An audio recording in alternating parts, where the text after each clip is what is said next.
Turunlah Quran surah kedua ayat 238. Hafidhu ala salawat. Jaga waktu-waktu salat jangan tertinggal. Sebagai pembuktian keimanan. Tapi yang paling menarik, ayatnya belum selesai. Wassalatil wusta. Dan salat pertengahan khususnya. Yaitu waktu subuh dan asar.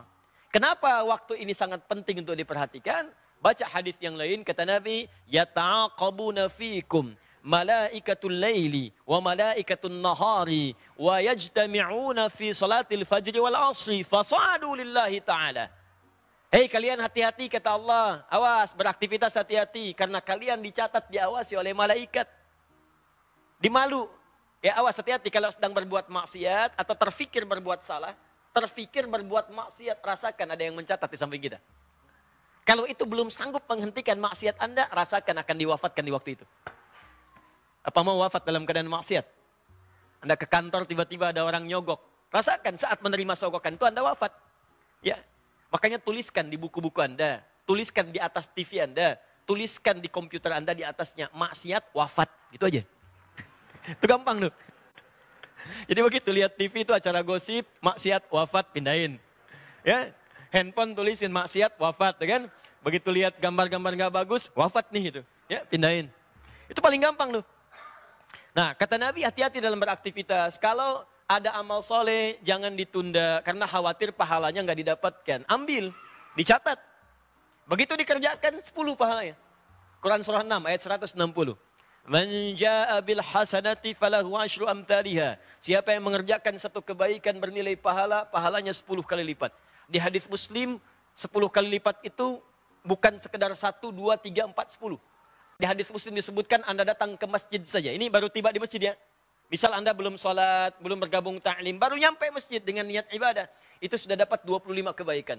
Langsung kata Nabi, jarak 1 ke 2, 500 tahun. 2 ke 3, 500 tahun. 3 ke 4, 500 tahun. Jadi kalau Anda dapat 10, bukan hitungnya 1, 2, 3, sampai 10, tidak. 500 tahun, 500 tahun, 500 tahun, 500 tahun. Dan itu tidak mudah teman-teman sekalian. Ya, itu tidak mudah. Nah karena itu, saya kembalikan ke awal, waktu subuh dengan asar itu malaikat mencatat. Catat, dan itu dilaporkan langsung kepada Allah. Fasa'adu lillah. Mereka naik kepada Allah menyampaikan. Kata Allah, sedang apa keadaan hambaku ketika kamu tinggalkan?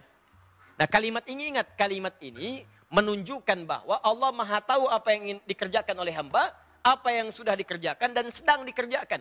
Hanya ingin menunjukkan kepada kita bahwa malaikat tidak mungkin bermaksiat.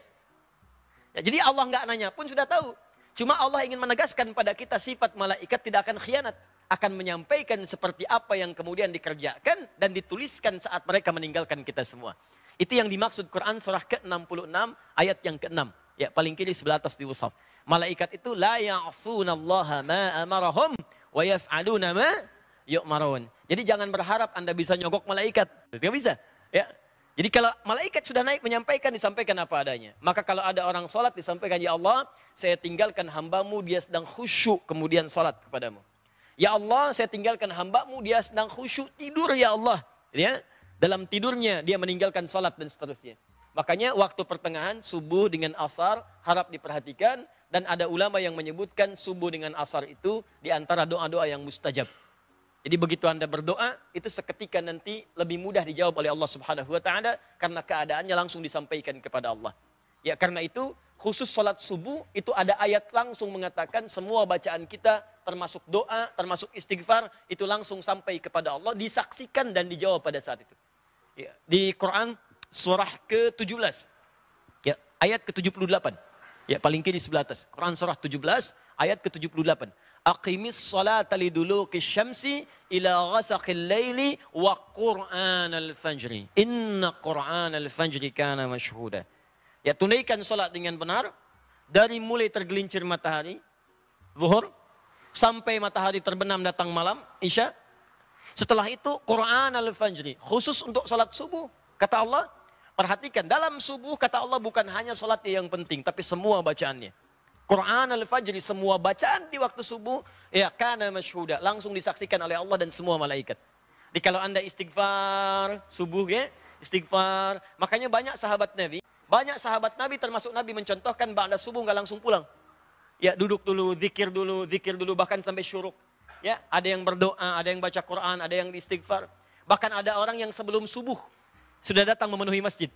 Ya istighfar, istighfar, istighfar. Waktu sebelum subuh itu disebut dalam bahasa Arab dengan sahar namanya. Sahar. Ya, jamaknya disebut dengan ashar. Sahar. Oh, jangan salah baca ya, bukan sihir, sahar. Nah, di bahasa Arab itu beda harakat, itu bisa beda baca. Jelas ya? Sahar, jamaknya disebut dengan ashar. Ini waktu singkat menjelang fajar. Di kalau misalnya fajar, sekarang subuhnya, misal 4.37, sekitar 15 sampai 30 menit sebelum fajar. Ya, bisa dari jam 4.07, jam 4.15, itu disebut dengan waktu sahar namanya. Ini. Jamaknya disebut dengan ashar. Nah, dalam Al-Quran, disebutkan ada kebiasaan penghuni surga, itu yang sering istighfar di waktu sahar. Jadi kalau Anda ingin lihat ahli surga yang sedang beraktivitas di bumi, di antaranya kata Quran, lihat nih orang-orang ini yang sedang istighfar di waktu sahar, menjelang subuh. Dan setelah tahajud, jadi orang ini tahajud, selesai tahajud dia zikir, astagfirullah, astagfirullah, astagfirullah. Ada zikir Nabi Yunus, la ilaha illa anta subhanaka inni kuntu minadh dhalimin.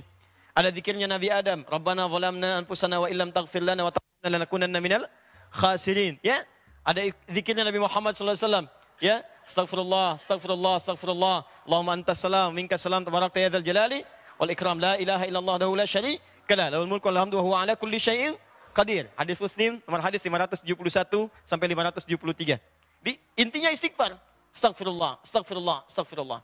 Itu diabadikan di Quran di dua surah, di dua ayat berbeda. Satu Quran, surah ke-51 ayat 18. Paling kanan pertengahan di mushaf.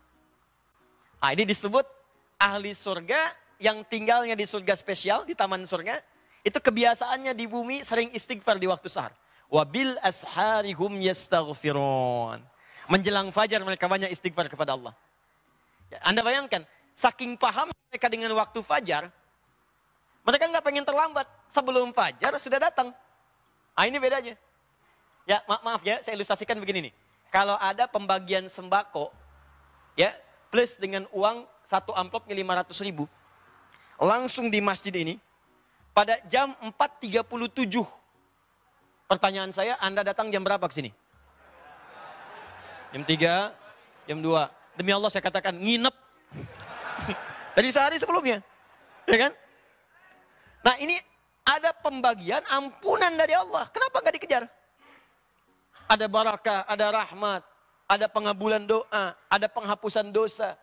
Ya, kan yang paling tinggi permintaan itu dalam Quran dan hadis. Yang paling tinggi permintaan, kalau Allah sayang pada seorang hamba, yang diberikan bukan dunia. Tapi yang diberikan ampunan dari semua dosa. Itu ada di Quran, surah ketiga, ayat 31. Paling kiri sebelah atas. Dengan Quran surah kedua di akhir ayat 222. Qul in kuntum tuhibbunallaha fattabi'uni yuhibbukumullah wa yaghfir lakum dzunubakum. Kata Allah, katakan Muhammad, kabarkan pada umatmu, kalau mereka serius mencintai aku, buktikan cinta itu dengan mengikuti engkau. Ikuti tuntunan Nabi. Dari mulai bangun tidur sampai tidur lagi. Nanti Allah akan berikan cintanya, yuhibbukumullah. Saat Allah berikan cintanya, yuhibbukumullah, apa yang diberikan oleh Allah? Wa yaghfir lakum dzunubakum. Maka yang pertama, mengampuni semua dosa-dosanya.